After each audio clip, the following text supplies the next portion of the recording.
pagi hari ini Bapak akan menyampaikan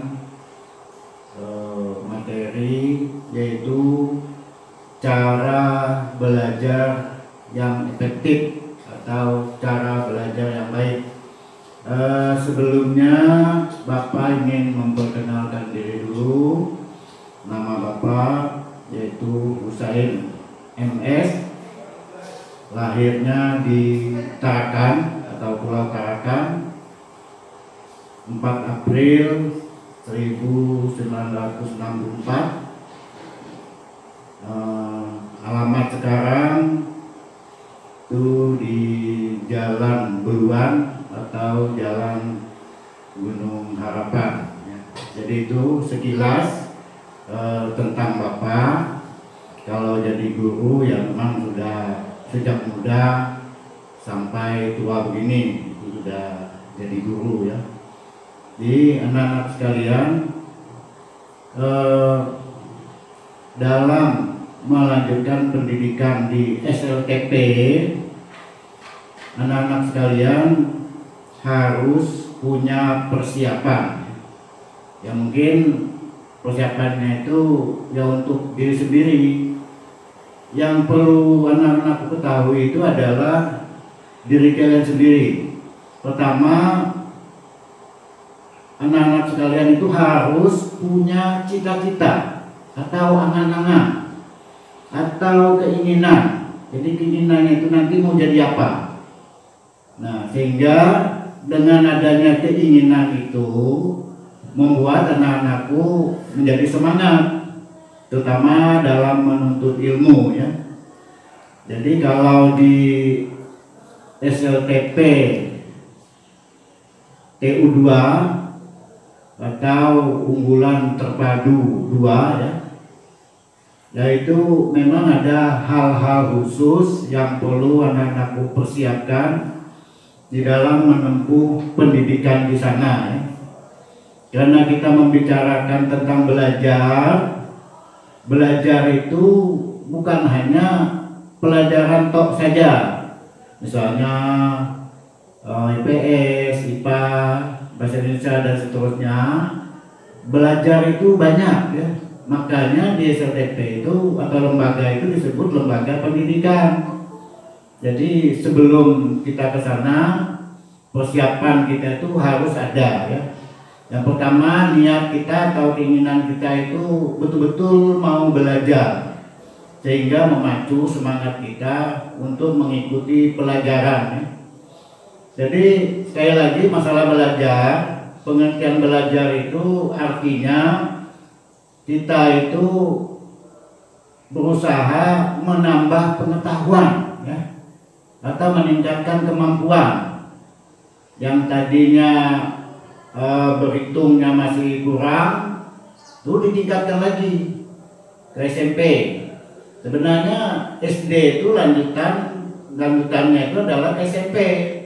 SMP nanti ke SLTA, kemudian kuliah, kemudian bekerja ya. Jadi kalau kita belajar tidak sungguh-sungguh, nanti walaupun kita selesai nanti kuliah atau mau bekerja nanti itu mutu kita kurang. Akhirnya juga kita mendapat kesulitan untuk bekerja ya. Ya sebab itu sekali lagi, kalau belajar itu banyak hal-hal yang harus kalian pelajari selain pelajaran. Kemudian belajar menyesuaikan diri dengan lingkungan ya, atau belajar tata krama, kemudian menghayati agama-agama yang dianutnya masing-masing. Nah, itu adalah fondasi kita dalam menuntut ilmu ya. Nah, selain itu anak-anak sekalian juga harus tahu tujuan kita belajar itu. Jangan tidak tahu karena kalian tadi punya cita-cita. Nah, jadi kaitannya dengan tujuan tadi itu adalah untuk mengejar cita-cita. Misalnya kamu ingin mau jadi dokter, jadi arsitek, jadi guru, jadi ahli ekonomi, kesehatan dan seterusnya. Dasarnya itu belajar dulu ya. Jadi sebelum belajar yang dipersiapkan itu adalah fisik dan mental ya. Fisik dan mental. Fisik kita ya, berarti raga kita harus fit, atau artinya itu siap, ndak loyo, ndak sakit ya. Kemudian mental ya, mental kita juga harus kuat. Oleh sebab itu sehari-harinya yang kita jaga itu, atau yang anak-anakku jaga itu adalah pertama istirahat yang cukup ya, jangan banyak begadang, jangan mengerjakan hal-hal yang tak penting ya. Jadi istirahat harus cukup. Usia kalian itu minimal tidurnya itu 8 jam minimal ya, 8 jam atau rata-rata 8 jam. Kemudian makan juga harus diatur, tidak perlu menunya itu mahal-mahal, tapi kalau nggak mampu yang sederhana tetapi gizinya cukup ya. Jadi tidak perlu mahal tapi makan yang gizinya cukup ya. Misalnya kalau daging bisa diganti dengan tempe tahu ya. Kalau ikan-ikan besar bisa diganti dengan ikan-ikan kecil. Ikan kecil itu banyak mengandung kalori ya. Kemudian juga waktu bermain. Jangan juga anak-anak sekalian mentang-mentang mau belajar, dia tidak mau lagi bermain. Bermain itu penting untuk anak-anak sekalian ya. Penting bermain itu. Cuma waktunya harus diatur ya. Jadi jangan sampai nanti bermainnya waktunya banyak makan waktu berlebihan. Jadi waktu bermain diatur, makan itu kapan ya, jadwal makannya, menunya bagaimana, kemudian istirahat cukup, jangan melakukan hal-hal yang tidak berguna ya. Jadi lakukanlah hal-hal yang mendukung apa yang kalian cita-citakan. Dan jangan lupa yang paling penting lagi, manusia itu biar dia pintar, kalau dia jauh dari Tuhannya, nah ini dia akan tergelincir. Tahu tergelincir? Ya mungkin contohnya kalau sudah dewasa, mungkin korupsi, mungkin ini, mungkin merampok, mungkin nakal, minum dan lain sebagainya. Nah ini membuat hal-hal yang tidak baik. Oleh sebab itu mulai kecil, mulai usia kalian sekarang ini, jangan jauh dari agama. Agama itu kumpulan dari ketentuan-ketentuan yang diturunkan oleh Tuhan untuk manusia ya. Jadi kalau kita belajar saja tapi lupa berdoa, lupa dengan agamanya, nah ini juga sia-sia, sehingga apa yang anak-anakku cita-citakan itu nanti itu tidak akan pernah berhasil dengan baik ya. Karena tujuan kita belajar itu tadi adalah yaitu ingin menjadi manusia yang berhasil ya. Jadi berhasil itu banyak sekali, mungkin berhasil jadi pengusaha, berhasil jadi pegawai, berhasil jadi tentara, berhasil ya macam-macam ya. Itu namanya berhasil ya. Ya oleh sebab itu sekali lagi untuk mencapai itu semua jangan lupa sekali lagi jaga dirinya baik-baik ya. Nah setelah itu kalau kalian sudah belajar itu harus serius ya, tekun. Jadi serius itu tidak main-main gitu ya, betul-betul belajar. Karena dibarengi dengan niat tadi, kemudian dengan tujuan tadi, harus belajar ya. Jadi masalah orang berhasil itu bukan hanya ditentukan oleh IQ-nya tinggi, tidak. Banyak orang yang IQ-nya tinggi tapi belajarnya tidak betul-betul juga hasilnya tidak baik. Oleh sebab itu biar biasa-biasa saja, tapi kalau belajarnya serius, tekun, insya Allah nanti apa yang kalian inginkan itu akan bisa dicapai ya. Kemudian hal lain yang perlu kalian pahami di dalam belajar ya, yaitu kalian itu harus menjadi anak yang jujur ya.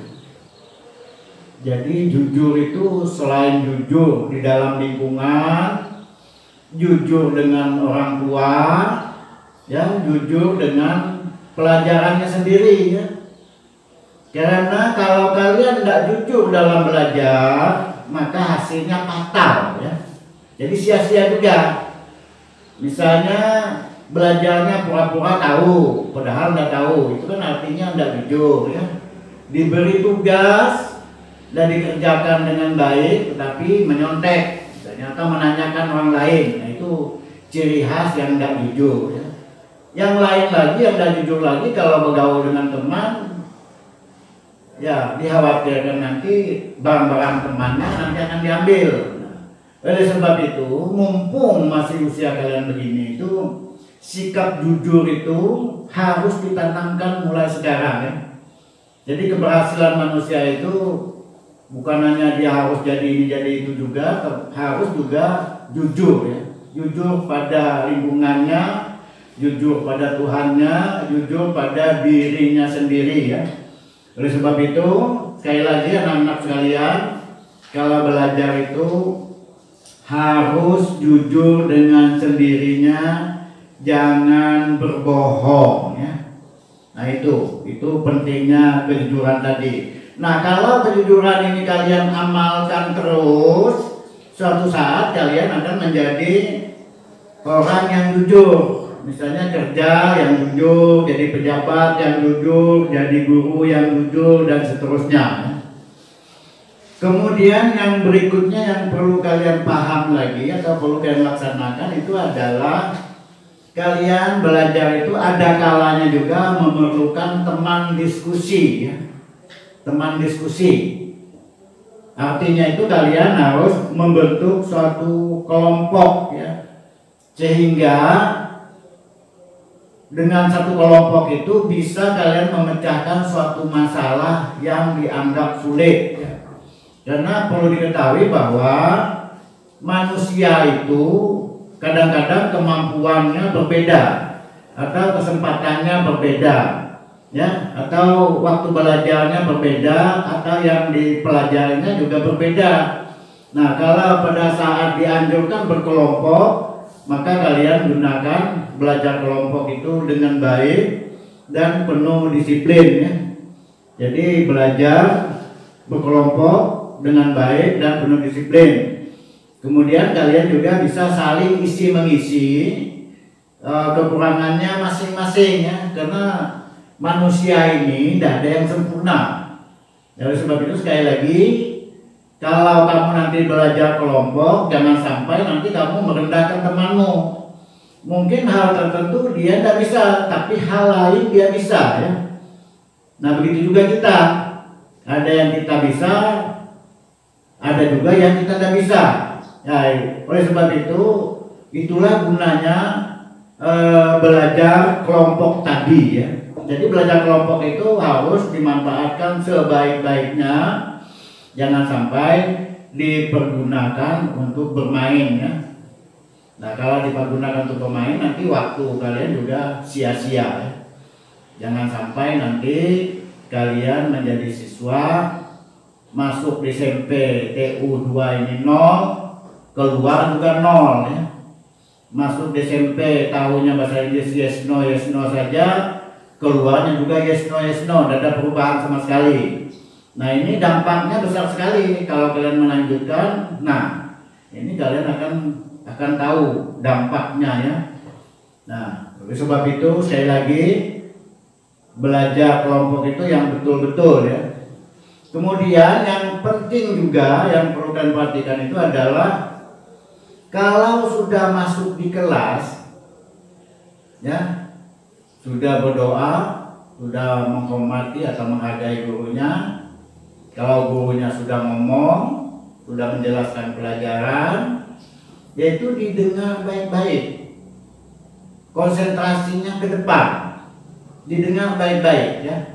Jangan sampai nanti gurunya ngomong sendiri, kamu ngomong sendiri. Akhirnya belajarnya tidak ada hasil alias gagal, ya. Oleh sebab itu perhatikan dengan baik apa yang disampaikan oleh gurunya, ya. Perhatikan. Kemudian kalau ada hal-hal yang tidak jelas yang disampaikan gurunya itu tadi, nah kalian harus mengajukan pertanyaan. Itu kalau gurunya sudah memberi kesempatan pada kamu untuk bertanya. Tapi jangan gurunya asik menjelaskan, kamu potong lalu bertanya. Nah, itu tidak sopan namanya, ya. Jadi tunggu gurunya berhenti atau memberikan kesempatan pada kalian untuk bertanya. Nah, bertanya ini juga belajar bertanya, belajar berani mengungkapkan sesuatu, nah menyampaikan kepada gurunya, itu juga termasuk belajar, ya. Belajar mengembangkan dirinya untuk berani bertanya, kemudian juga berani bertanggung jawab, ya. Yaitu hal yang penting.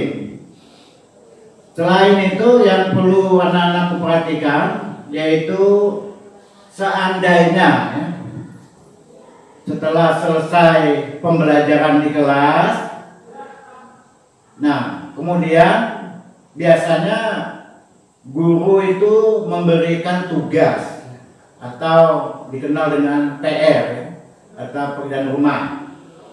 Jadi tugas-tugas itu harus dikerjakan. Nah, kalau juga belum jelas maksud dari tugas-tugas itu, tanyakan ke orang tuanya. Kalau orang tuanya belum bisa, tanyakan ke kakakmu, ke pamanmu, ke tetanggamu, atau guru-guru lain yang ada di sekitarmu. Tanyakan apa maksud dari soal ini, atau apa maksud dari pertanyaan ini, ya. Yang ditanya itu maksudnya, ya, atau cara kerjanya, bukan jawabannya. Kalau kalian salah minta jawaban dari tetangga, orang tua, atau kakak, ini juga fatal ini. Kamu tidak akan pernah pintar-pintar. Karena fungsi dari PR atau pekerjaan rumah itu untuk mengingatkan kembali pada kalian apakah yang disampaikan guru tadi kamu masih ingat, ya, atau masih bisa. Oleh sebab itu ada tugas. Nah, tugas itu juga biasanya bertingkat-tingkat. Mungkin ada yang mudah, mungkin dengan mudah kamu bisa menjawab. Ada yang sedang, ada yang sukar juga. Nah, yang sukar ini bukan menyulitkan siswa Anda. Ini memacu kamu untuk berpikir, ya. Jadi jangan salah paham. Misalnya, wah gurunya masih soal kok sulit-sulit. Itu sebenarnya memacu kalian untuk berpikir dan belajar, ya. Jangan senangnya yang mudah-mudah saja, ya. Jadi yang sukar itu juga perlu kamu pelajari, ya. Nah, ini menguji kemampuan kamu sendiri. Jadi biar kamu belajar berpikir dan belajar memecahkan masalah, ya. Nah, kalaupun tidak ada PR, kalian di rumah harus mengulang kembali apa yang disampaikan gurunya tadi, ya. Jadi mengulang kembali. Jadi biar nggak lupa, ya. Kemudian yang lain yang sangat penting yaitu jangan lupa kalau punya kesempatan pada saat gurunya mengajar itu kalian juga ada sekilas mencoret-coret hal-hal yang penting yang diterangkan tadi, ya.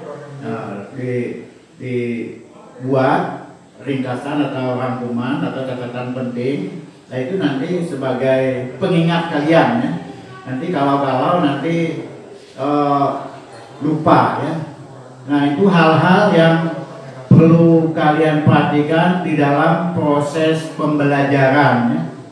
Jadi yang sangat penting itu adalah kesiapan fisik dan mental. Nah, kemudian ini juga perlu, ya, karena ada beberapa siswa itu tidak menyenangi suatu pelajaran. Wah, saya nggak senang matematika, itu susah. Sebenarnya itu tantangan, ya. Jadi kalau sudah sekolah itu mata-mata pelajaran yang ada itu sudah diatur oleh para ahli. Karena mata pelajaran semua itu ada kelanjutannya, ada manfaatnya semua, tidak ada yang tidak berguna. Ya. Jadi tidak ada alasan kalian itu tidak menyenangi suatu pelajaran atau mata pelajaran. Harus disenangi semua. Ya. Walaupun pada dasarnya manusia itu mungkin punya keterampilan khusus atau punya kemampuan lain atau punya cita-cita lain, namun semua yang disampaikan baik SD, SMP, SMA dan perguruan tinggi itu sudah diatur semua ya. Jadi tidak ada alasan anak-anak sekalian tidak menyenangi suatu mata pelajaran ya. Nah, tidak ada alasan. Karena kalau itu sudah ada di dalam benak kita, maka konsentrasi, keseriusan, keikhlasan itu gugur semuanya. Termasuk dengan gurunya. Semua guru yang masuk itu niatnya semua bagus. Cuma pola dan caranya berbeda-beda ya. Jadi buang jauh-jauh perasaan yang tidak baik atau tidak enak terhadap pelajaran maupun gurunya ya. Karena sekali lagi Bapak ulangi, semua pelajaran itu ada gunanya ya. Jadi sudah diatur oleh para ahli kurikulum bahwa ini ada gunanya. Walaupun pada dasarnya nanti kita arahnya ke lain ya. Kemudian yang paling fatal lagi, jangan coba-coba di dalam hatinya itu tidak menyenangi atau membenci seorang guru ya. Karena kalau sudah jadi guru, dia itu sudah ikhlas menyampaikan ilmunya kepada anak-anak sekalian. Mungkin caranya saja yang berbeda. Ada yang lembut, ada yang sedang, ada yang keras. Nah itu memang diperlukan juga di dalam satu sekolah. Karena kalau lembut semua nanti udah bisa juga ya. Jadi memang semua itu harus ada. Sekali lagi, ini yang paling fatal dan sangat penting. Pelajaran, guru, jangan sampai nanti ada perasaan kamu tidak menyenanginya ya. Ini fatal. Karena keikhlasan kamu belajar hilang, tujuan kamu kabur, cita-cita kandas ya. Karena guru kamu itu sudah ikhlas. Sekali lagi ya. Jadi saya kira itu saja yang dapat Bapak sampaikan pada kesempatan pagi hari ini. Lebih kurangnya Bapak mohon maaf. Dan kalau ada yang ingin ditanyakan, mungkin ini ada ditayangkan juga mungkin ya. Nah kalau tidak salah, jadi kalau dia tidak jelas, nah kalian nanti bisa mengajukan pertanyaan yang mungkin nanti lewat kertas atau lewat apa nanti disampaikan ke saya ya. Ya mudah-mudahan nanti Bapak bisa menjawab. Sekali lagi saya akhiri. Assalamualaikum warahmatullahi wabarakatuh.